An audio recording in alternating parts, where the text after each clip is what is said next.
السلام عليكم ورحمة الله وبركاته. الحمد لله وحده والصلاة والسلام على من لا نبي بعده وعلى آله وأصحابه الذين هم كرام البررة أما بعد.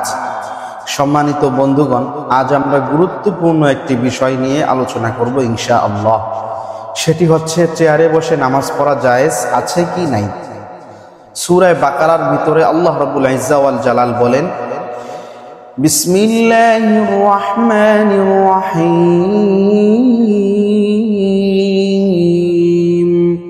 হাফিযু আলাস সালাওয়াতি ওয়াস সালাতিল উসতা ওয়া কুমু লিল্লাহি কানিতিন। আল্লাহ রাব্বুল ইজ্জা ওয়াল জালাল বলেন, তোমরা নামাজের প্রতি যত্নশীল হও, বিশেষ করে আসরের নামাজের প্রতি যত্নশীল হও। ওয়া কুমু লিল্লাহি কানিতিন, এবং তোমরা একনিষ্ঠভাবে আদবের সহিত বিনয়ী চিত্তে তোমরা নামাজে দাঁড়াও, আল্লাহ তাআলার জন্য কিয়াম করো। এখানে কিয়াম দেওয়ার উদ্দেশ্য নামাজের জন্য দাঁড়াও। তো চেয়ারে বসে নামাজ পড়া জায়েজ আছে কি নাই এটি বোঝার আগে আমরা একটি জিনিস আমাদের জানা দরকার, সেটি হচ্ছে রাসূলের জামানায় চেয়ার ছিল কি ছিল না। এটি জানার জন্য আমরা সহিহুল বুখারীর 378 নম্বর হাদিস যদি আমরা দেখি, হযরত আবু রিফাআ আত-তামিমি রাদিয়াল্লাহু তাআলা আনহু তার থেকে বর্ণিত, তিনি বলেন, আতাইতুন নাবিয়্যা সাল্লাল্লাহু আলাইহি ওয়াসাল্লাম, আমি একদিন রাসূলের কাছে আসলাম। ফাকুলতু ইয়া রাসূলুল্লাহ, হে আল্লাহ তাআলার রাসূল, জাআ রাজুলুন গরীবুন ইয়াসআলু আন দীনি, রাসূল একজন অপরিচিত মানুষ আসছে, যে তার দ্বীন সম্পর্কে জানতে চায়, জিজ্ঞাসা করার জন্য আসছে, সে তার দ্বীন সম্পর্কে জানতে চায়। তখন রাসূল কি করলেন, ফাআকবালা আলাইয়া রাসূলুল্লাহ সাল্লাল্লাহু আলাইহি ওয়াসাল্লাম, রাসূল আমার নিকটে আসলেন। ওয়া তারাকা খুতবাতাহু, এবং রাসূল খুতবা দিচ্ছিলেন, খুতবা ছেড়ে দিয়ে আমার নিকটে আসলেন। আসার পর হাত্তা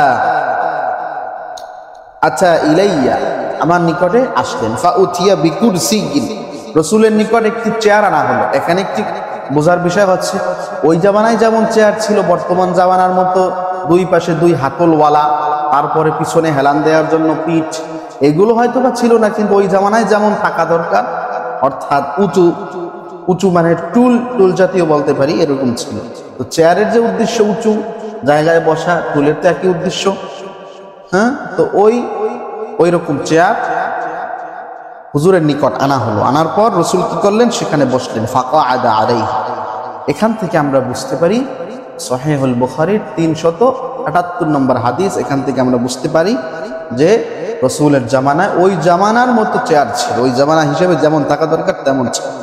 এখন আমরা দেখি যে রাসূল কি জীবনেও ওইরকম ওই জামানায় যেমন চেয়ার ছিল সেরকম চেয়ারে নামাজ পড়েছেন কি। রাসূলের খাদেম, 10 বছরের খাদেম আনাস ইবনে মালিক রাদিয়াল্লাহু তাআলা আনহু, তিনি বলেন, সাকাতা আন ফারাসি, রাসূল একবার ঘোড়া থেকে পড়ে গেলেন। পড়ার পর রাসূল অসুস্থ হইলেন। অসুস্থ হওয়ার পরে ফাআতাহু আসহাবুহু, রাসূলের সাহাবায়ে কেরাম তার নিকটে আসলেন, ইয়াউদুনাহু, রাসূলকে দেখার জন্য, সেবা শুশ্রূষা করার জন্য। ফাসাল্লা বিহিম জালিসান, রাসূল তাদেরকে নিয়ে বসে নামাজ পড়লেন। ওয়াহুম কায়িম, আর সমস্ত সাহাবায়ে কেরাম দাঁড়িয়ে নামাজ পড়লেন। এখান থেকে আমরা বুঝতে পারি রাসূলুল্লাহ সাল্লাল্লাহু আলাইহি ওয়াসাল্লাম অসুস্থ হইলে বসে নামাজ পড়তেন, চেয়ারে নামাজ পড়েন নাই। এখন যদি আমরা সাহাবায়ে কেরামের আমল দেখি, যে সাহাবায়ে কেরাম জীবনেও চেয়ারে বসে নামাজ পড়েছেন কিনা। হযরত আলী কাররামাল্লাহু ওয়াজহাহ, তিনি একবার অসুস্থ হয়ে গিয়েছিলেন। উতিয়া বিকুরসিয়িন, তার নিকট একটি চেয়ার আনা হয়েছিল। আনার পর তিনি কি করেছিলেন, ফাকাআদা আলাইহি, তিনি সে চেয়ারে বসেছেন। তবে কি তিনি সে চেয়ারে বসে বসে নামাজ আদায় করেছেন? না, নামাজ আদায় করেন নাই, বরং উতিয়া বিকুজিম মিন মা, পানির পাত্র আনা হলো। ফাগাসালা ইয়াদাইহি, তারপরে তিনি তার উভয় হাত ধুলেন। সালাসান, 3 বার। সুম্মা তামাদমাদা, তারপর তিনি কুলি করলেন, অর্থাৎ তিনি ওযু করেছেন। তিনি নামাজ পড়েন নাই। এটি হচ্ছে সুনানে আবু দাউদের 113 নম্বর হাদিস। এখান থেকে বুঝতে পারি সাহাবায়ে কেরাম জীবনেও চেয়ারে নামাজ পড়েন নাই। অন্য একজন সাহাবী, নাম তার উহবান ইবনে আউস রাদিয়াল্লাহু তাআলা আনহু, তিনি বলেন, ওয়াকানা ইশতাকা, তিনি একবার অসুস্থ হয়ে গিয়েছিলেন। কিন্তু তিনি কি চেয়ারে বসে নামাজ পড়েছেন? না। ওয়াকানা ইযা সাজাদা জাআলা তাহতা রুকবাতিহি উসাদাতান, তিনি তার বসে বসে নামাজ পড়েছেন এবং তার হাঁটুর নিচে একটি বালিশ রেখেছেন, কিন্তু চেয়ারে বসে ওই জামানায় যেমন চেয়ার ছিল ওই চেয়ারে বসে তিনি নামাজ আদায় করেন নাই। এখন যদি আমরা তাবেঈনদের আমলের দিকে তাকাই, তারা কি চেয়ারে বসে নামাজ পড়েছে? না, তারাও নামাজ পড়েননি। একজন বিখ্যাত তাবেঈ নাম হচ্ছে আব্দুল্লাহ ইবনে সামিত রাহিমাহুল্লাহ তাআলা, তার নিকটে একদিন চেয়ার আনা হলো।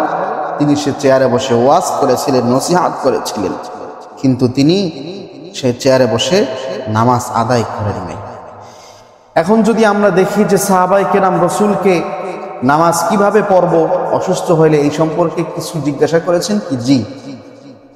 আল্লাহর নবীর বিখ্যাত সাহাবী ইমরান ইবনে হুসাইন রাদিয়াল্লাহু তাআলা আনহু তিনি বলেন, কানা বিয়ান নাসুর, আমার এক ধরনের রোগ হয়েছিল, হওয়ার পর ফাসালতুন নাবিয়্যা সাল্লাল্লাহু আলাইহি ওয়াসাল্লাম আনিস সালাত, আমি রাসূলকে নামাজ কিভাবে পড়ব তা জিজ্ঞেস করলাম। রাসূল বললেন, সাল্লি কাইমা, তুমি দাঁড়িয়ে দাঁড়িয়ে নামাজ পড়ো, ফা ইল্লাম তাসতাতি' কাঈদা, যদি তুমি দাঁড়িয়ে নামাজ পড়তে সক্ষম না হও বসে নামাজ পড়ো, ফা ইল্লাম তাসতাতি' ফা আলা জামবিন, তাহলে বসে বসে এক পাশে নামাজ পড়ো, একদিকে হেলান দিয়ে নামাজ পড়ো, বালিশ দিয়ে হেলান দিয়ে নামাজ পড়ো।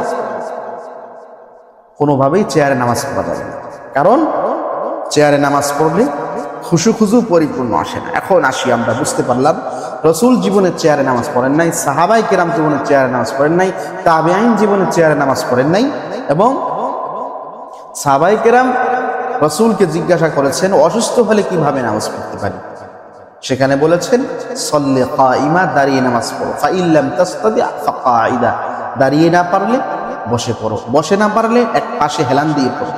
তারপরেও উপর কোনো জায়গায় টুল জাতীয় বা চেয়ার জাতীয় বর্তমান এইগুলোতে নামাজ পড়া যাবে না। হ্যাঁ, চেয়ারে বসে নামাজ পড়ার ব্যাপারে ফতোয়া হচ্ছে তিন ধরনের, একটি হচ্ছে হারাম, আরেকটি হচ্ছে মাকরুহ তাহরিমি, আরেকটি হচ্ছে জায়েজ। হারাম কার জন্য? যে ব্যক্তি কোনোভাবে বসে বসে নামাজ পড়তে পারে এবং কোনো রকম সিজদা করতে পারে, তার জন্য চেয়ারে বসে নামাজ পড়া সম্পূর্ণ হারাম। 2 নম্বর, যে ব্যক্তি বসে বসে নামাজ পড়তে পারে কোন রকম, কিন্তু ইশারায় রুকু সিজদা করতে পারে, তার জন্য চেয়ারে নামাজ পড়া হচ্ছে মাকরুহ তাহরিম। কারণ মাকরুহ কেন? চেয়ারে নামাজ পড়া আদবের খেলাফ, এখানে পরিপূর্ণ আদব আসে না। চেয়ারে নামাজ পড়া এটি হচ্ছে বিজাতিদের কালচার, তাদের রীতিনীতি, এবং রাসূল কারীম সাল্লাল্লাহু আলাইহি ওয়াসাল্লাম বলেছেন, মান তাশাব্বাহা বিকাউমিন ফাহুয়া মিনহুম, যে ব্যক্তি যে জাতির সাদৃশ্য গ্রহণ করবে, কালচার গ্রহণ করবে, কাল কিয়ামতের ময়দানে সে তাদের অন্তর্ভুক্ত হবে, মাআদাল্লাহ। এই কারণে এটি হচ্ছে আদবের খেলাফ। 3 নম্বর, জায়েজ ওই ব্যক্তির জন্য যে ব্যক্তি কোনোভাবেই দাঁড়িয়ে নামাজ পড়তে পারে না, বসে নামাজ পড়তে পারে না, এবং ইশারায় রুকু সিজদাও করতে পারে না, তার জন্য কোনো রকম ভাবে জায়েজ। অতএব চেয়ারে নামাজ পড়া আমরা যতটা সহজ মনে করি ততটা সহজ নয়। আল্লাহ তাআলা আমাদেরকে সঠিকটা বুঝবার তৌফিক দান করুন। ওয়াসসালামু আলাইকুম ওয়া রাহমাতুল্লাহ।